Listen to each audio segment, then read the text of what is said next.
Good evening and welcome to the People's Platform. The 51st session of the United Nations Human Rights Council is currently in session in the Palais des Nations in Geneva, Switzerland. In a wide-ranging report released on 6 September, the former UN High Commissioner for Human Rights, Michelle Bachelet, called on the government to respect the rights of protesters, end impunity for past violations, and address the root causes of the current crisis. How does the UN sessions impact Sri Lanka? Sri Lanka is a sovereign nation. We practice the principle of duality. How does the international community's impact on this country?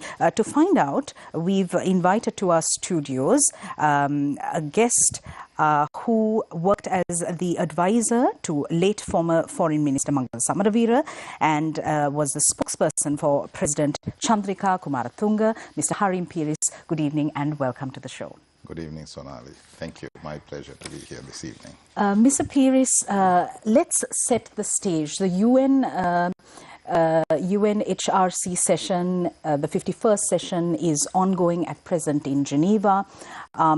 There is a resolution against Sri Lanka. The government has responded very sternly to it. Accountability, human rights, and Geneva. How does this all fall into place, given the fact that Sri Lanka is a country that practices dualism, and also it's a sovereign nation. So why should we actually care about what Geneva has to say? Well, firstly, I think it's worth recognizing that the resolution is not a resolution against Sri Lanka. It is a resolution on Sri Lanka. Because if it is about promoting justice and accountability and democracy, that surely cannot be against Sri Lanka. It is in Sri Lanka's interest to actually advance human rights and accountability and democracy. This is for the benefit of Sri Lanka. So it's not a resolution against Sri Lanka, it's a resolution on Sri Lanka. And with regard to being a sovereign nation, it is true, we are a sovereign nation, and every sovereign nation coexists in a community of sovereign nations, and this community has its own laws and conventions and so on, which is what we call international law. So therefore, no nation, pardon the pun, lives as an island on its own. It is a part of a global community of nations, and we have our obligations and as well as our rights and our responsibilities as well. And so that is exactly why you have the UN and its various mechanisms, of which Sri Lanka has been a long time respected member. And that is exactly why we need to engage with the world on the issue of human rights, because as a universal declaration of human rights say, human rights is universal because humanity is universal. Speaking at the sessions, Nada al-Nashif, the acting High Commissioner for Human Rights, said that the abuse of power and economic crimes have impacted human rights in Sri Lanka. This was the first time that economic crimes were spoken of in the Sri Lankan context. Speak to us about this intersectionality between human rights and corruption. So I think the issue of economic crimes has been brought in. The government has claimed that the term is vague, but I think it is linked much more. It's linked directly to economic rights, which is an expansion of human rights, and the linkage is in fact with the lack of accountability, because you really had a government that achieved the near impossible, which is to bankrupt a nation in about 18 months. I mean, that took some doing. You can't accidentally bankrupt a nation. You really have to fairly intently go at it. I mean, it required a level of both incompetence and arrogance and to actually bring this about. And it wasn't about COVID, because COVID was something that impacted the whole world. So if COVID was the cause of bankruptcy, then you will have the whole world being bankrupt. But that is not the case. There is obviously much more to that, and it had to do with very clear policy decisions that were taken by the then administration, including to both slash taxes, print money, and then try to defend the rupee at absolutely indefensible rates given the preceding two steps. So that's what actually caused it. And so really arguing and saying that the fact that Sri Lanka does not have a system of checks and balances, that our system of democracy is to sort of elect an absolute ruler or an absolute government, and then think that because we have periodic elections, in between the elections we all sit back and let the government do exactly as it wishes, has been really the cause of why we are in the situation that we find ourselves in. Getting into specifics, let's discuss the 2019 Easter Sunday bombings, which killed over 260 people. The UN High Commissioner has called for an international role in investigations into the Easter Sunday bombings, saying that there are questions that remain unanswered. Now, this is notable given the fact that just today, the former President Maithripala Sirisena was also named as a suspect in this case. You just spoke about the lack of accountability. How does this fare?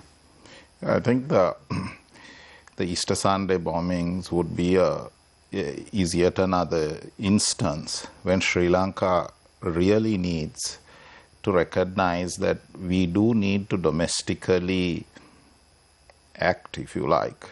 And the failure to act is what is going to lead to international involvement. So we have a much wanted sort of security establishment. You have this huge attack, coordinated, targeting hotels, churches, multiple locations, multiple districts, a kind of one of the most sort of sophisticated precision attacks. And years later, we are not able to identify the conspirators. We have identified the trigger pullers, as it were, but not able to get to the bottom of this. And obviously, it's not only the international community; it is the local community as well. Sri Lankan society is asking these questions, and today you have all these are out there. The term sonic is a public term. Who is the mastermind? None of these are actually answered, and obviously now the international community, because you had international persons, there were foreign nationals that were affected. You had these were international assets. Hotels are always has foreign shareholders. All of these things. So under those circumstances, there is and really prevention of terrorism is a global concern. So there is a real vested domestic as well as international. So the reality in having a state structure that is not responsive to the voice of our people is then going to force the state to be responsive at least to the world. And that's why it's far better in a sovereign republic. We talk about our sovereignty, but sovereignty is vested in the people. Mm-hmm. So then the state should really be responsive to the people. And the people are asking for an answer. Yeah. You have it constantly. You had churches that were bombed, so you have the cardinals sort of every once in often, so absolutely demanding this, and not just here. You have the Vatican doing the same thing. So you have actually already, just global concern about the absolute lack of answers. Over the past few months, we've witnessed the manner in which this resurgence in public consciousness resulted in a change in government However, even at present, we see the manner in which there are attempts to suppress freedom of expression and peaceful assembly. The Prevention of Terrorism Act is used to detain protesters who are engaged in peaceful protests. Now, the previous Foreign Minister, Professor G.L. Pires, told the UN Human Rights Council in June that the government would observe a moratorium on the use of that law.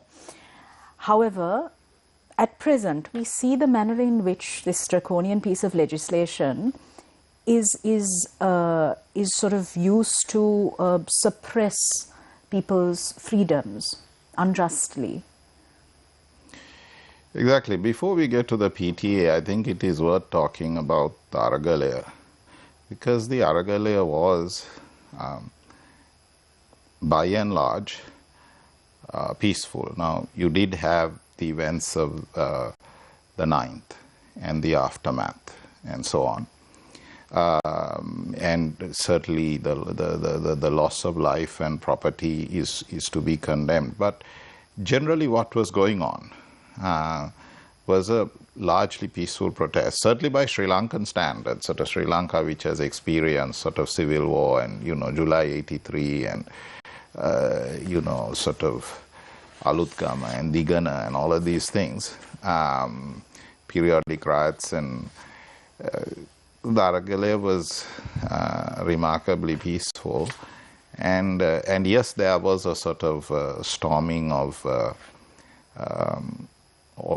the seats of government, which was a popular protest.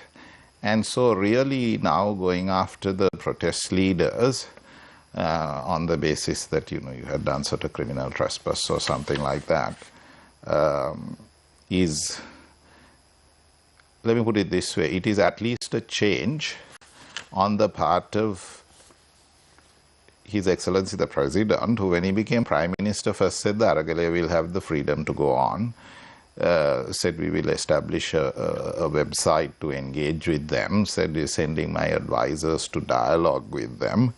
And so this is at least a sort of a complete sort of 180-degree sort of volte-face sort of turnaround. So that's at least the first thing that one should note. And then, of course, the fact that this is all being done under the PTA, Sonali, as you said, this is something that former Foreign Minister Professor G.L. Pires gave undertakings to the international community in Geneva. And according to press reports, the current Foreign Minister gave undertakings in the Parliament to that August Assembly, that there will be a moratorium on the PTA for good reason, because the PTA was originally introduced as a very temporary measure. And it's actually an affront to Sri Lanka's judiciary, because what you really have is you have a suspension of the role of the judiciary with regard to really enforcement of the law.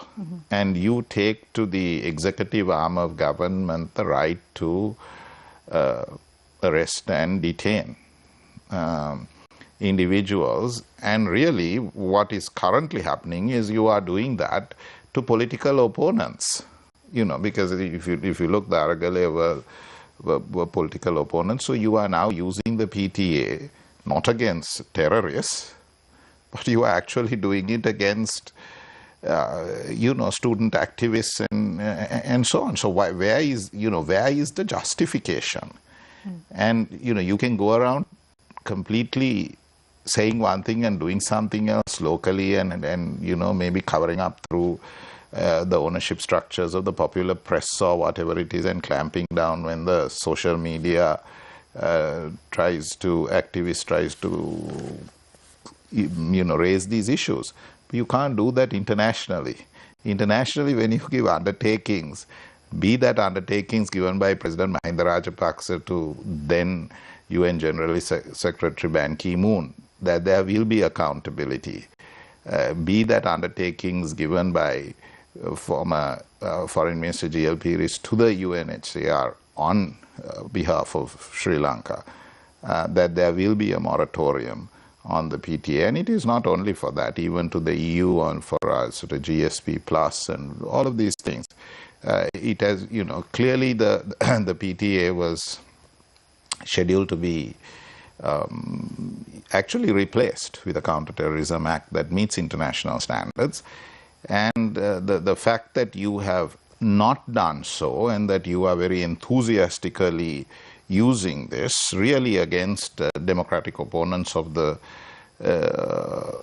government is clearly just weakens our claim to be democracy and the practice of it.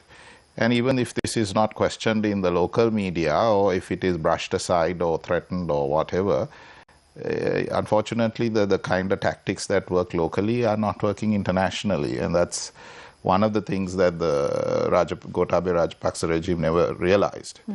What they were practicing locally, they tried to practice overseas, and obviously that doesn't really work. Now, the core group at the UNHRC said it is concerned about the continued militarization of civilian government functions. We saw this with the previous government, where whatever government department you go to, there's a retired general manning the division. If you go to the north and east, there is increased militarization again, leading to intimidation, and also militarization of the republic isn't really the best, better democratization of the society. How do you view this, and how must we get back to normalcy? Yeah, so actually this is one of the issues that is that really needs to be understood when one is talking about the UNHCR process at the moment, is that this is not, increasingly there is very little focus on the conduct of our war, because we need to understand that actually the world supported Sri Lanka's war. Sri Lanka has no local defense industry, and so the world supported us with both weapons to fight our war, and very importantly intelligence sharing to actually and a squeeze on the LTT's international financing. So actually the world supported Sri Lanka to end our war. That's the first thing to recognize. And so the focus is actually on what kind of peace that we are trying to build, Sonali. So one of the, to get to the root of your question, one of the ways is that Sri Lanka has not really given anybody a peace dividend. One of the facts that requires a serious public debate is the fact that we are spending more on defense per year now in peacetime after the war than we ever did during the war. So what are we spending this on? What is the justification for that? And then to examine how this money is spent. If you were spending this on weapon system, or you was, because you had no operations, or you're spending this on one of the largest standing forces, you're basically paying people to, be around. So I think there's a justifiable questions about that.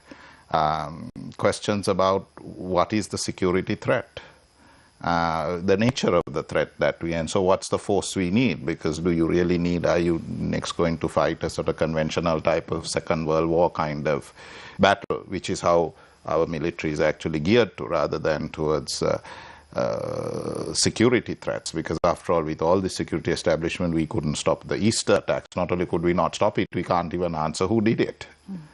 So I mean, there are valid questions. And also what national security actually is. When your kids don't go to school, your parents can't get medicine.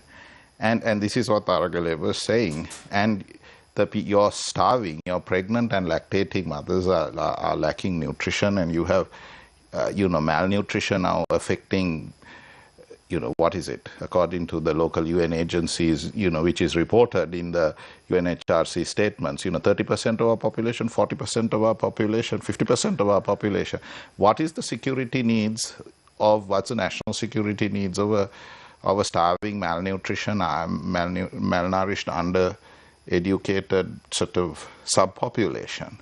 I mean, it might be this economic rights, that actually their first national security requirements are actually their economic rights, and not really having a large standing army, waiting to fight another conventional battle somewhere down. So those are real questions that need to be asked and questioned, which were unfortunately not asked, and which the Rajapaksas squashed to some extent. And today here we are, where we are. And nonetheless, this is now the issues that are there, though this government is not addressing it, because the reality is the Wickramasinghe administration is the face and the front for the Rajapaksa parliamentary majority. That's the nature of this administration. So whether it is, it's definitely 100% constitutional and lawful, but whether it is politically legitimate in the sense whether it has the consent of the governed, would really be it needs to stop fighting shy of elections and face the people. But this is a government that is running scared of facing the electorate, be that a local government election, a provincial council election, or a general election. I'd like to get your thoughts on the progress or lack thereof of a cogent transitional justice process post-conflict. We've had certain haphazard ad hoc measures such as the Paranagama Commission report, the LLRC report, and then some permanent officers such as the Office for Reparations, Missing Persons Office, etc. However, has enough been done to heal the hearts and minds of a wounded citizenry? But after any brutal conflict, you always have to deal with the effects and the causes of such a conflict. I mean, that is just the nature of the end of conflict. And so whether these conflicts are large ones like the Second World War, which then had the Marshall Plan, or you come back to more recent ones that such as, say, the brutal civil conflict in Rwanda, then which had its own truth and reconciliation process and commission, or the political transition in South Africa. And I mentioned some of the African examples because otherwise we argue and say, well, this is a sort of white Western kind of thing, but it's not, it's universal. You always address. So I mean, the first thing would be for Sri Lanka to actually honestly do so. And I think we set up some of those mechanisms. I would particularly, as you mentioned, the LLRC and so on.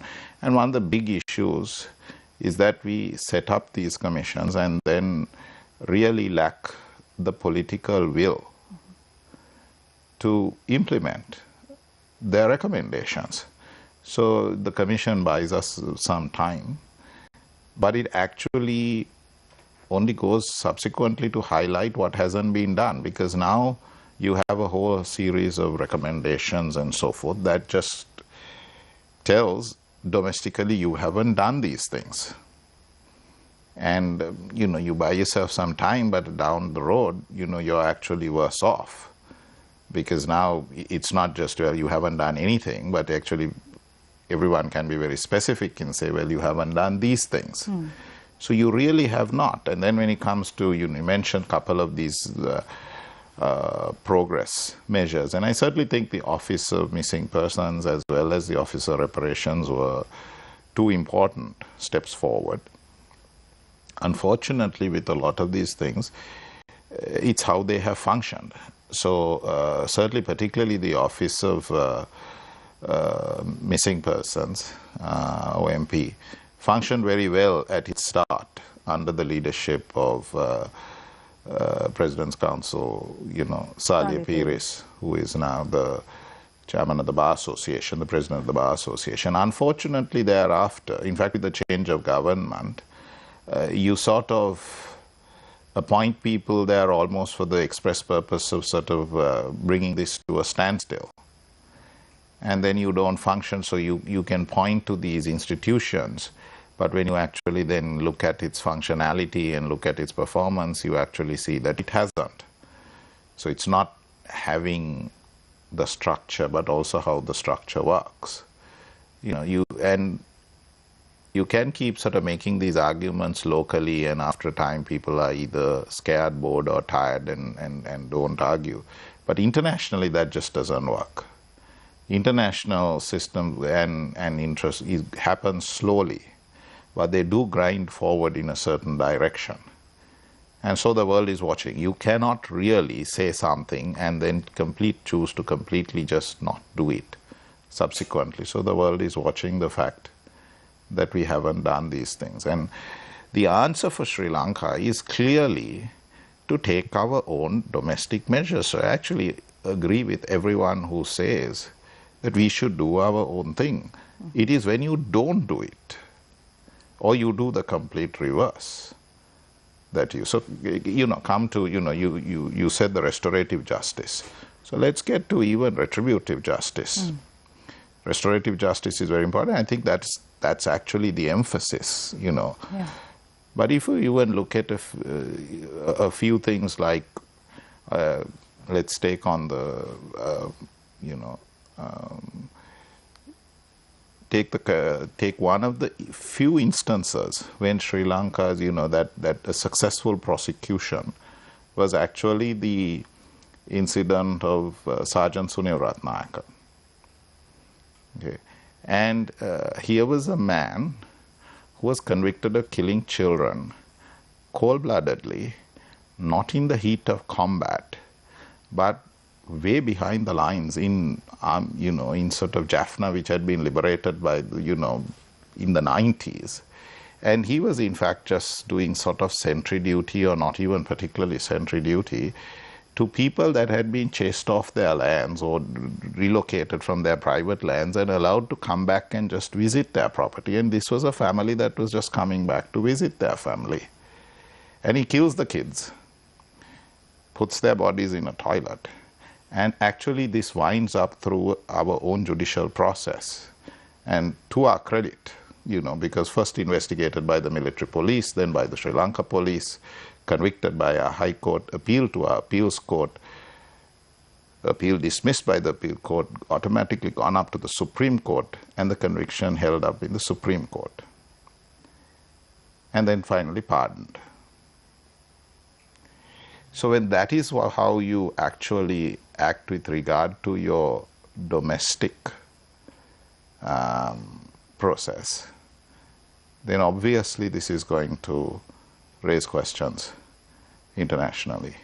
And the argument that, oh, well, you released a lot of LTT doesn't really hold water, because you didn't really release LTT. Most of these, the ones that were released as a sort of cover or to put a package around this, were, if you were suspects that had been held for,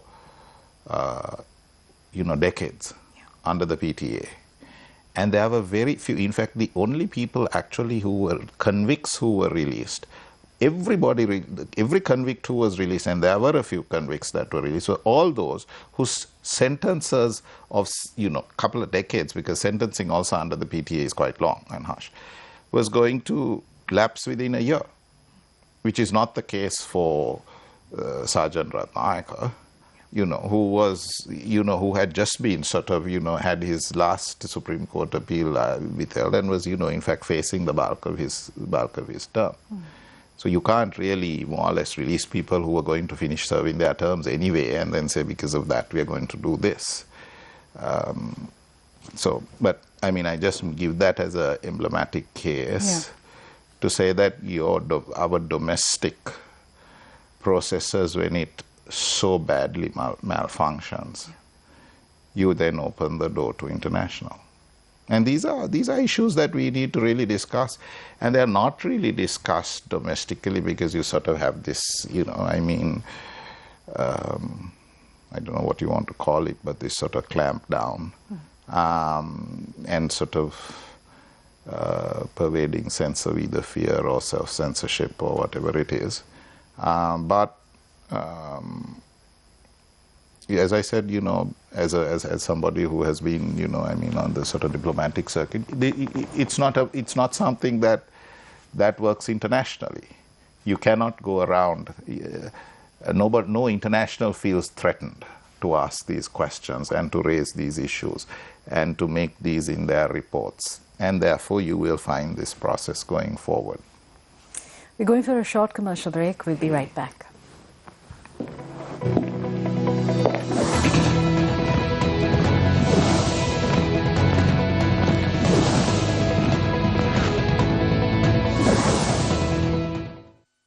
COVID-19 සඳහා ආරක්ෂිත පියවර. ජනයා වැඩි වශයෙන් සිටින ස්ථානයන්හි ගැවසීම මගහරින්න. රෝගය ආසාදිත පුද්ගලයන් හමුවීමට නොයන්න. මුහුණ, මුඛය, නාසය සහ ඇස් ඇල්ලීමෙන් වළකින්න. අනවශ්‍ය ගමන් බිමන් යෑමෙන් වළකින්න. මුඛාවරණය ඉදිරිපස ඇල්ලීමෙන් වළකින්න.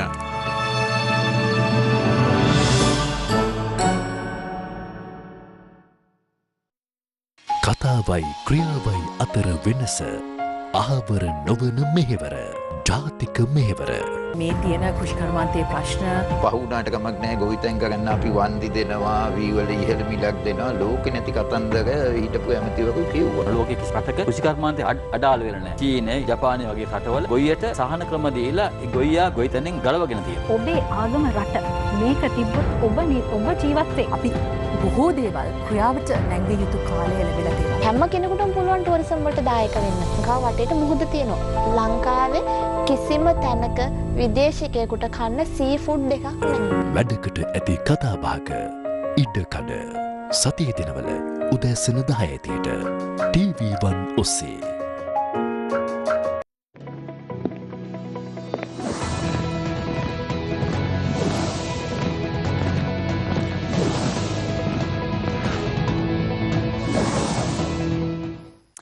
Welcome back. We are in conversation with Mr. Harim Peiris. Mr. Peiris, let's talk about the importance of the legislature, the elected officials of the Republic.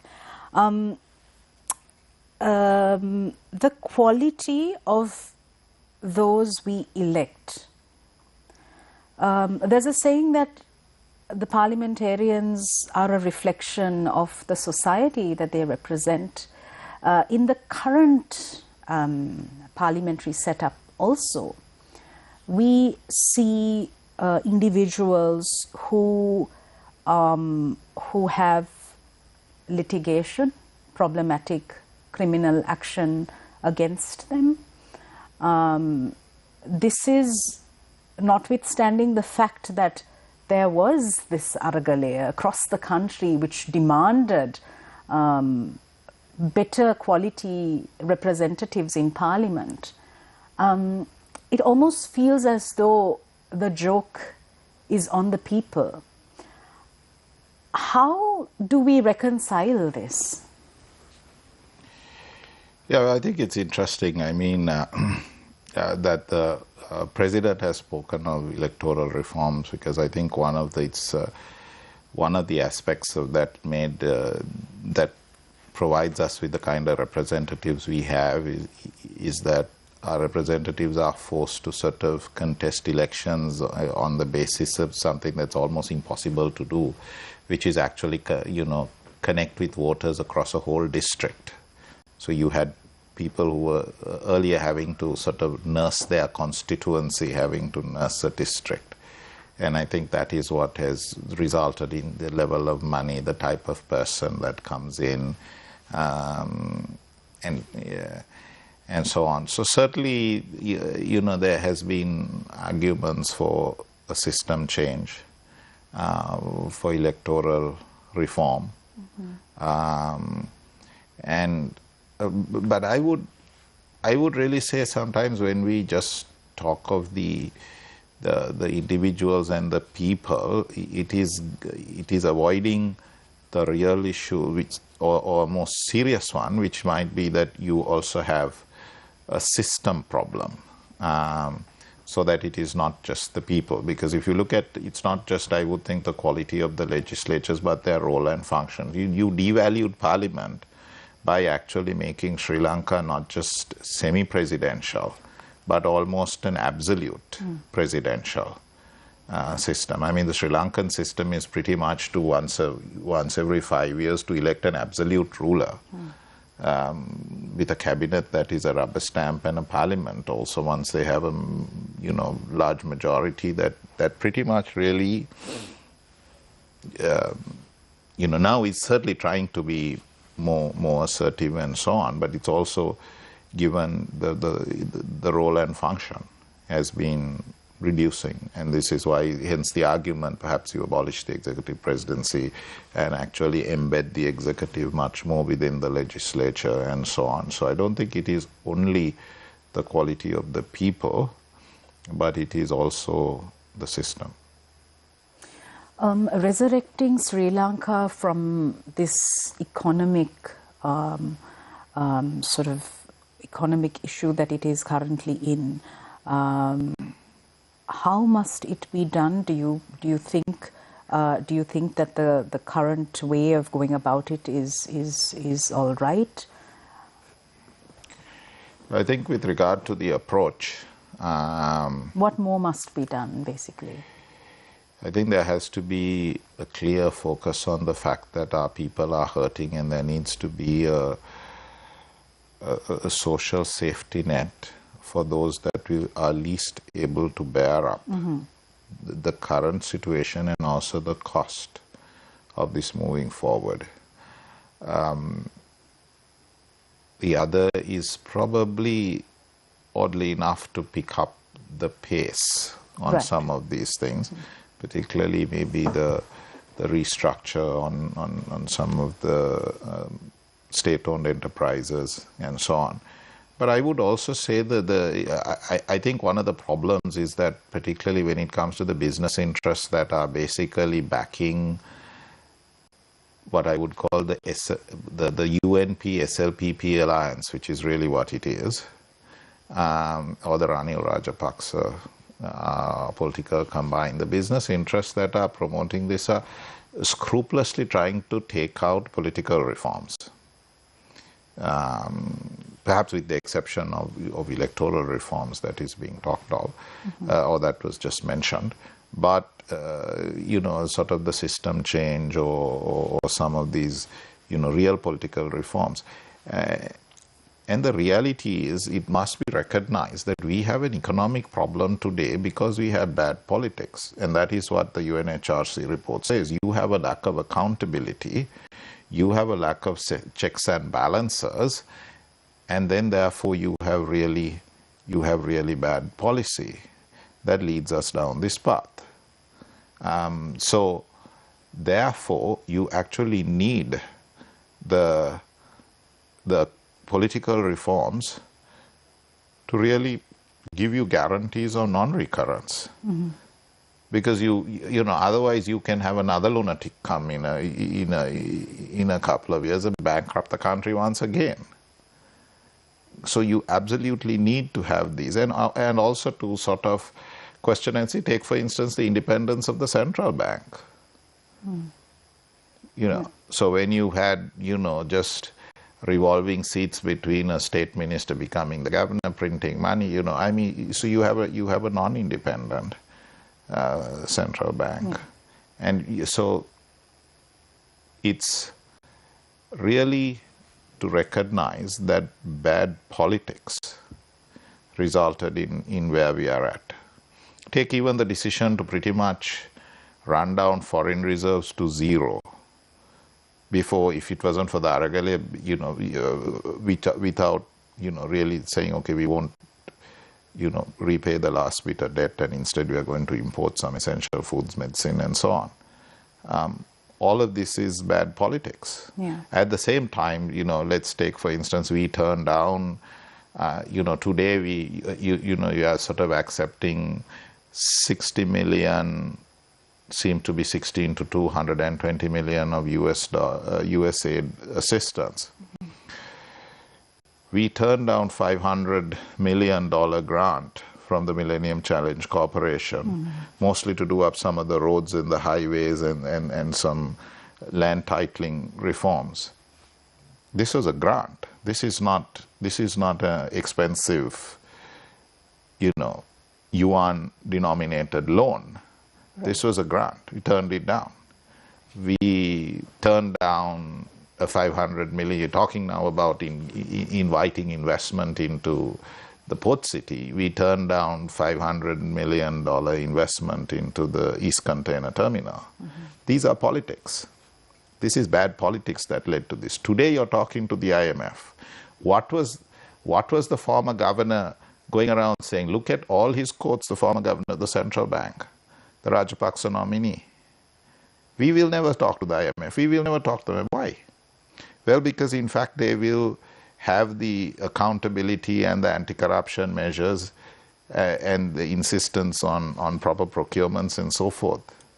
That would prevent a government from using the nation and the state as a personal fiefdom. So this is bad politics that bankrupted a country, and that's exactly why you need political reform, and you cannot have a successful economic reform without political reform. My final question to you, and we must leave the audience on a positive note. You speak of political reform, but who's going to bring about political reform? It's not in the best interests of corrupt politicians to bring about political reform, and unless they pass the laws in Parliament, nothing's going to happen. Well, which is why I think when there is a country that is facing a crisis, and if you look at some of the other countries that have faced this, for instance, Greece and other countries that are defaulted, they've actually had fairly successive elections at relatively short term, sort of, 2.5, 3 years. Because when you are going through this kind of reform process in a sort of democratic society, like, you absolutely need the consent of the governed. And this is a government that has completely lost the consent of the governed. This is a government that came on a 2019 platform of bringing prosperity and gave vistas of splendor and prosperity, and instead bankrupted. I mean, how can you claim to have any popular mandate to continue to actually govern? And you brought you took a single seat opposition party and put the person as a face and the front of your parliamentary majority, and you're still trying to govern that way. Yes, it's constitutional, but is it politically legitimate? Do you have the consent of the governed? Go before the people at an election, and actually the hard decisions in the call has to be made by a popularly elected, legitimate democratic government, and not somebody holding on to something that no longer exists, which is the 2019 claim to bring vistas of prosperity and splendor, which is, you can see what we have today. Yeah, Mr. Peiris, the way forward for Sri Lanka is political reform, electoral reform? Is, I think, an election, political reforms, and then definitely, because we have major structural reforms to our economy that are required, including guarantees of non-recurrence, whether it's on human rights, accountability, governance, on both economic and democratic and human rights now. So we need to have non-recurrence of violations of our economic rights, our human rights, and our democratic rights, all of which have been violated recently. And we need, therefore, both the political and the economic reforms, not one or the other, or both of them. Mr. Harim Peiris, thank you so much for joining us on this edition of the People's Platform. Thank you for watching us. We'll see you again on Monday with a singular edition of the People's Platform. Have a safe weekend. Good night.